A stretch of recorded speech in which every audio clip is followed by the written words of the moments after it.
Bismillah, walhamdulillah, wa sallallahu ala rasulillah.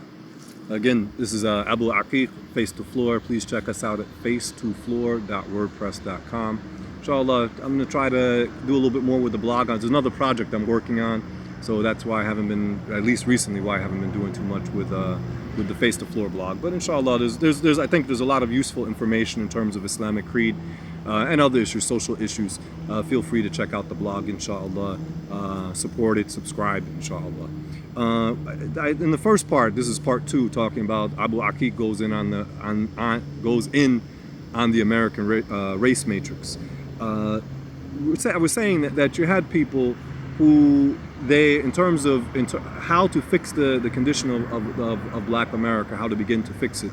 People who wanted to be social activists, but they either didn't want to or they didn't have the means to clarify the issues of the creed. And in reality, the person, if they want to be successful, they need two things. They need clarity and they need sincerity.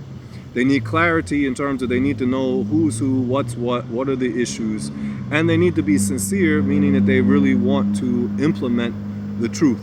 So you have some people, they have clarity, but they're not sincere, meaning that they want to deceive people and they have their own ulterior motives, their own hidden agendas. You have other people who may be sincere, quote unquote, meaning that they mean well, but they don't have clarity. So then you find them trying to fix situations and they really don't know the issues and they're mixing up stuff. And as a result of their efforts in trying to mend the situation, they make the situation worse. So you need both. We need both. We need clarity. I need to know the truth. I need to know what are the issues, and the person needs sincerity.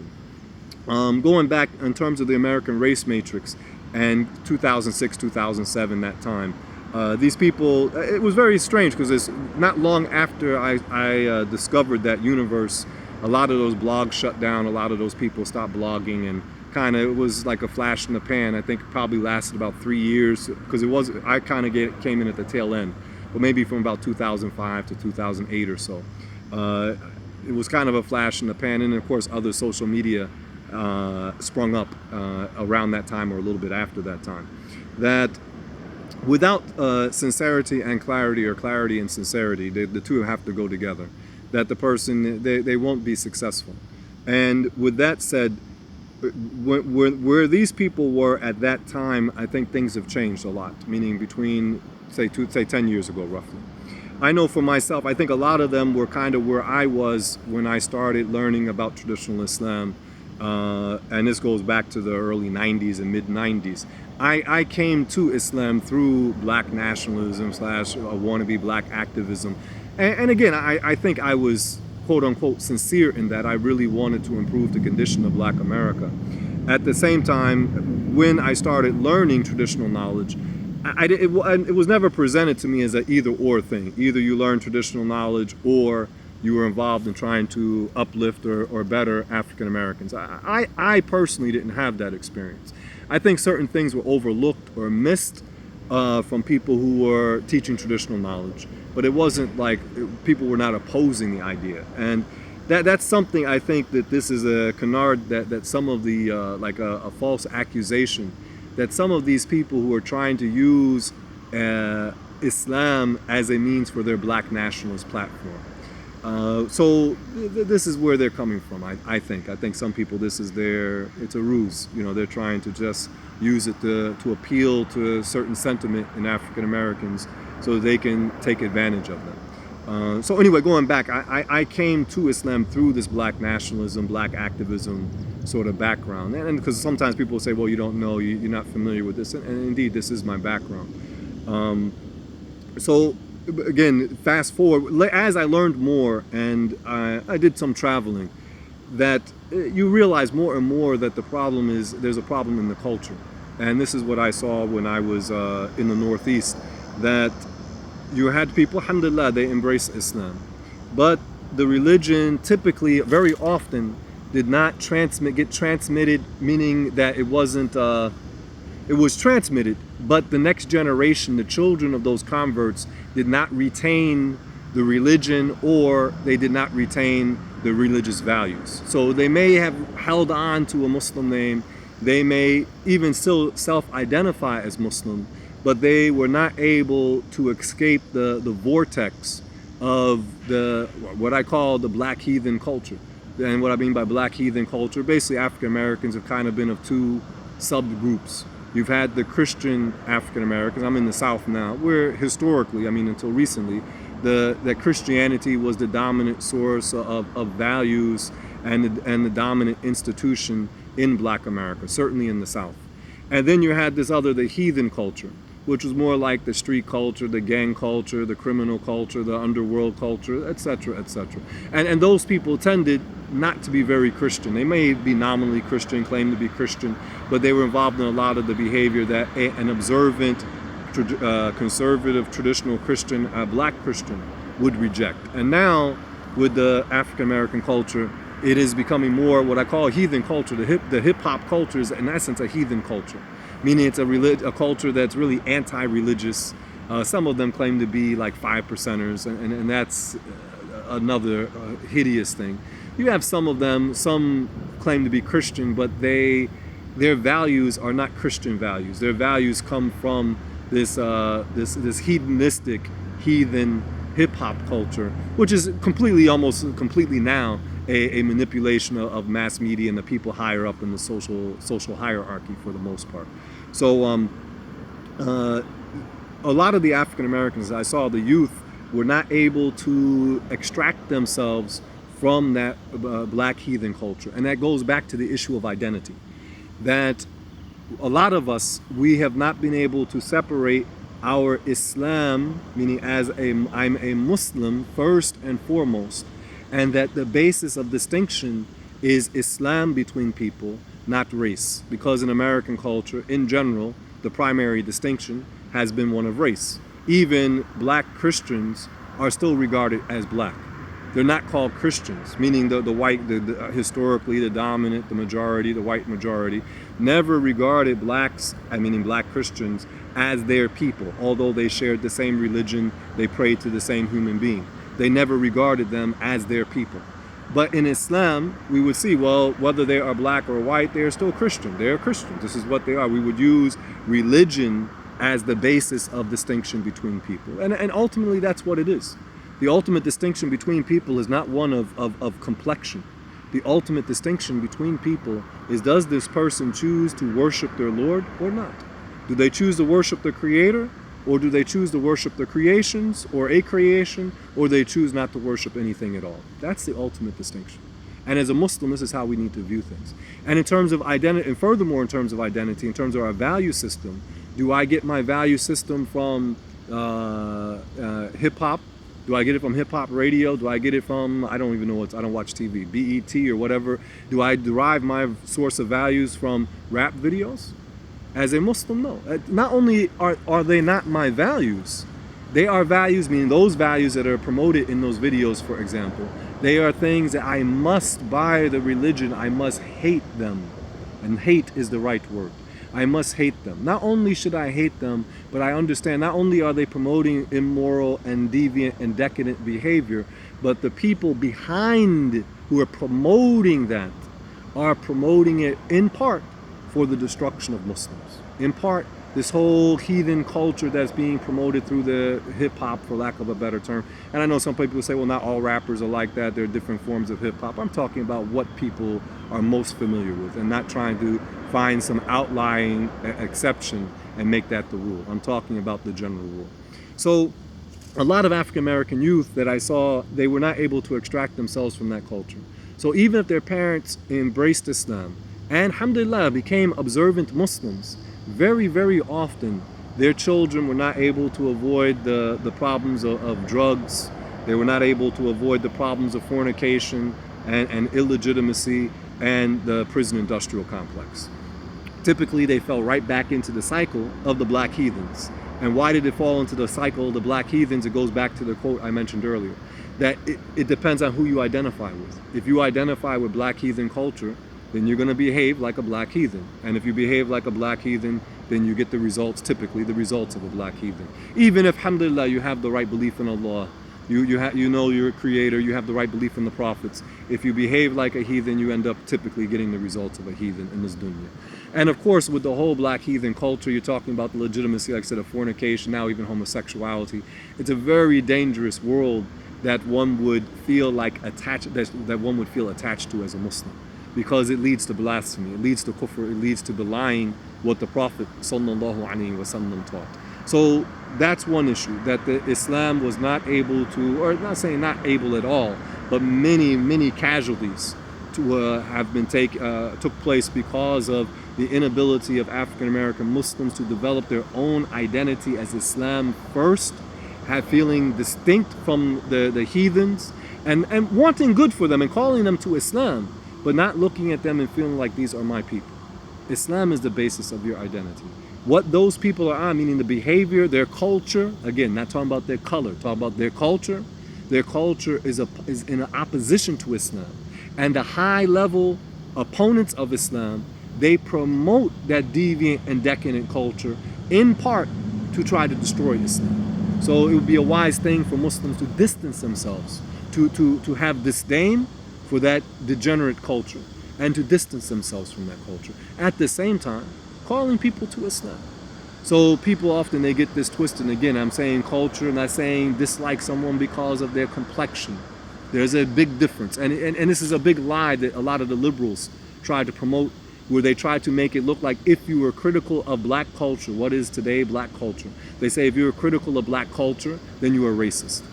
How can you be racist against a culture? It doesn't make any sense. You can disdain someone unrightfully because of their physical characteristics, but disdaining a culture, meaning what? A series of norms, a series of values. Well, disdaining haram, hating what is forbidden, is an obligation. So going back to 2006, 7, 2008, that time, I saw that movement, and there was one guy who's an academic. He's still alive. An academic who was really trying to promote this idea of, like, quote unquote, a black Sunni Islam. And again, he was another one of these characters who doesn't want to distinguish between the belief of the Sunni Muslims and the belief of deviants, to the point that he's saying all sorts of different, in his books, I never heard it from him in person, but what's in his books, in his books in particular, that making claims that go totally against the basic creed of Islam, making claims that are outright blasphemy. But again, did he actually say them? I don't know for sure. I'm just saying what's in the books. So when I say he, I mean what's in the books attributed to him. So this guy, he was kind of big, and some people are still gravitating to this type of ideology, that African American Muslims need to come together and we need to put the differences aside in matters of creed. And this is a lie. This is again, somebody who's looking for money or intentionally trying to deceive the masses. It's one or the other, or both. So to fast forward to today, and just in terms of how I'm looking at this race matrix thing, my sense of things is that the demographics have shifted. When I started learning traditional Islam, this is like 1992, 93, the African Americans were the largest ethnic group of people who self-professed to be Muslim. I'm not talking about whether they were Nation or Wahhabis or some other group, but they claimed to be Muslim. African Americans were more than 50% of the people who self-professed to be Muslim. In those 25 years or so, a multitude of immigrant Muslims have come into this country, and as a result, today, African Americans, those who claim to be Muslim, and again, many of them are Wahhabis, they're not Muslim in reality. Many of them are nation people, so-called Nation of Islam, that these people are not Muslim. So, but what is claimed is now it's down to about 30%.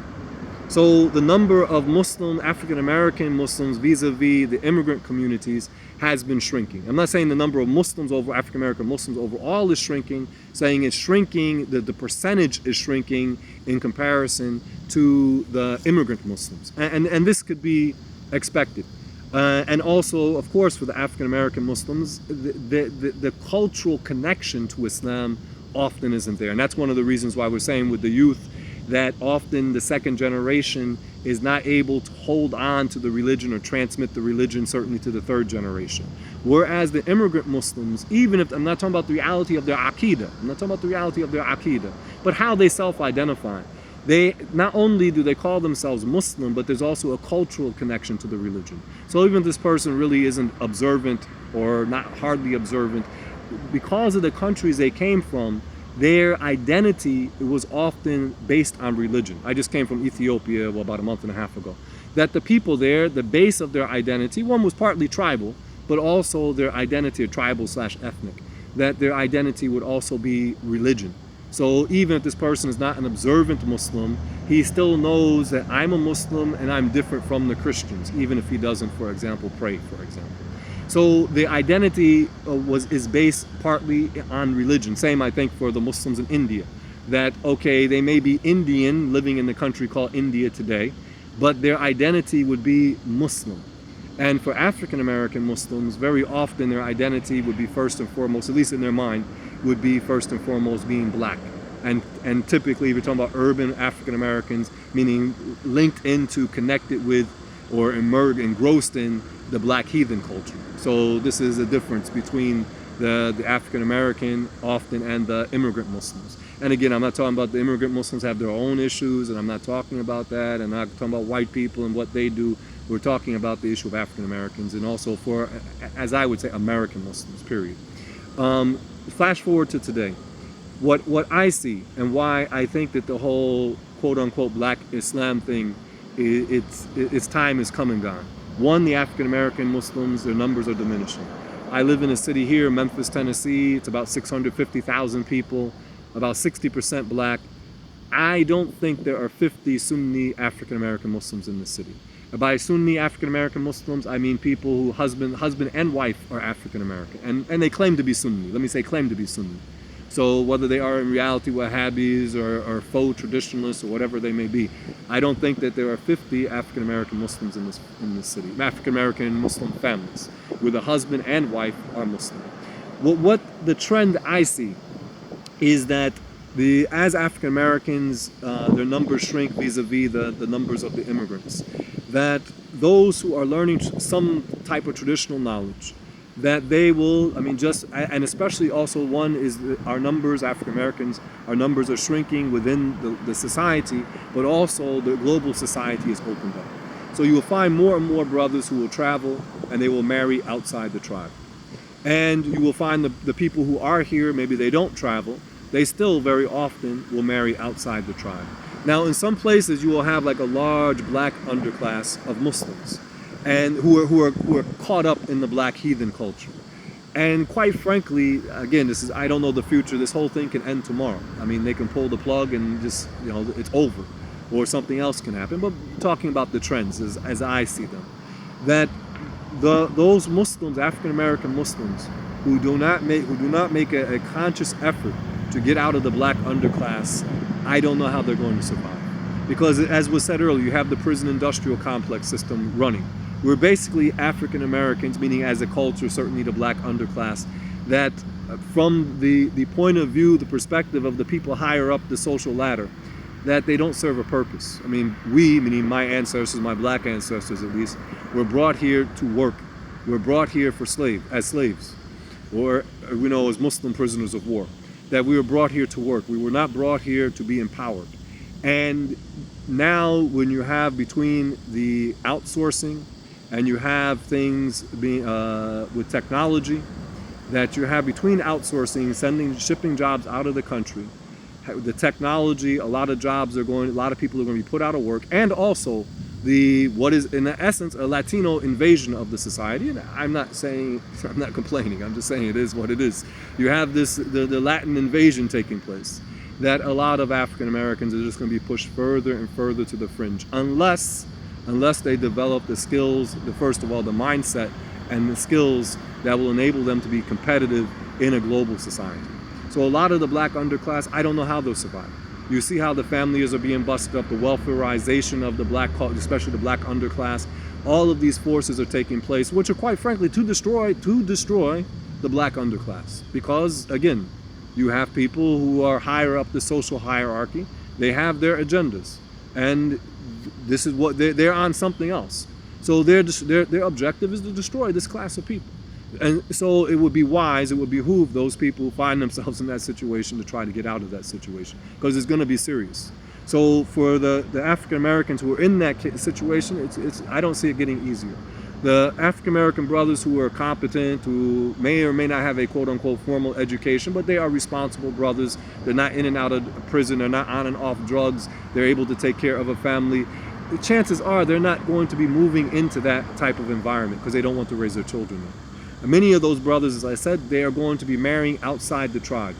So if we look at this thing, say 2 generations down the road, how many African American Muslims, like strictly only, like their only ethnicity is African American? What's the chance? I don't think. Many of the brothers I know, many of the African American brothers I know already have married outside of the tribe. So those children of those brothers, are they really those children, and they travel and they live in different countries, are they going to really feel like quote unquote African Americans? And this doesn't mean that they're confused about being black or they're trying to, like, you know, hide their ethnicity. I'm not talking about that. But are they going to really be able to identify with the condition primarily now of the black heathen class? I don't think so. Meaning they can identify racism and they can and reject racism and hate racism from a religious point of view. But are they going to, and this is a point that I didn't mention, are they, meaning if you have brothers who are forward-thinking brothers and they're strategic in who they marry and they are thinking about the future, are they going to raise children who are going to be stuck in a victim mentality?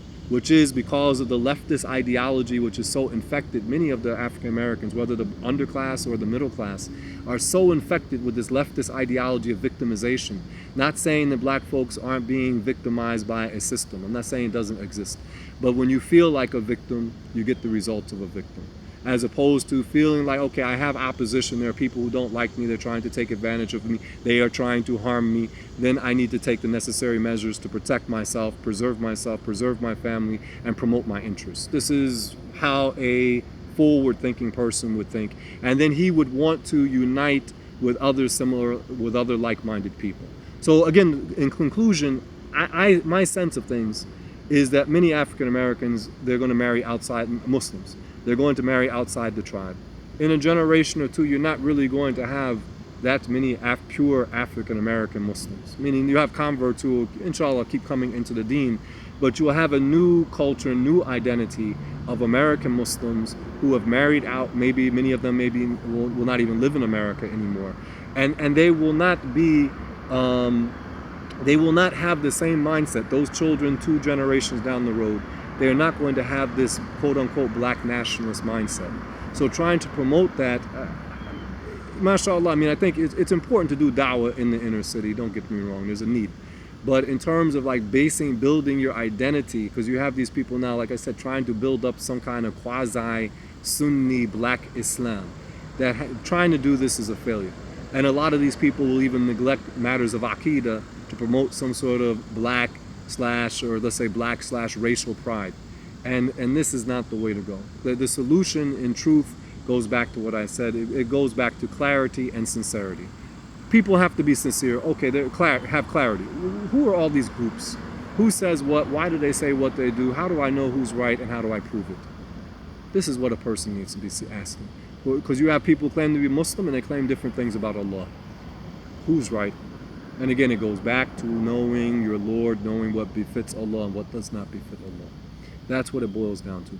And that issue of sincerely wanting to know your Lord is not a race-based issue. It's not based on race. To sincerely want to know your Lord is a condition of the heart. And I, personally, I want to unite with people who want to know the truth about their Lord, who want to obey their Lord. And I'm not saying I'm perfect, please. I'm not saying I'm perfect. I'm not saying I'm perfectly obedient to Allah Ta'ala. But going back to the people who are what? They want to know the truth about their Lord. They want to sincerely worship their Lord. And they want to better themselves and improve the society.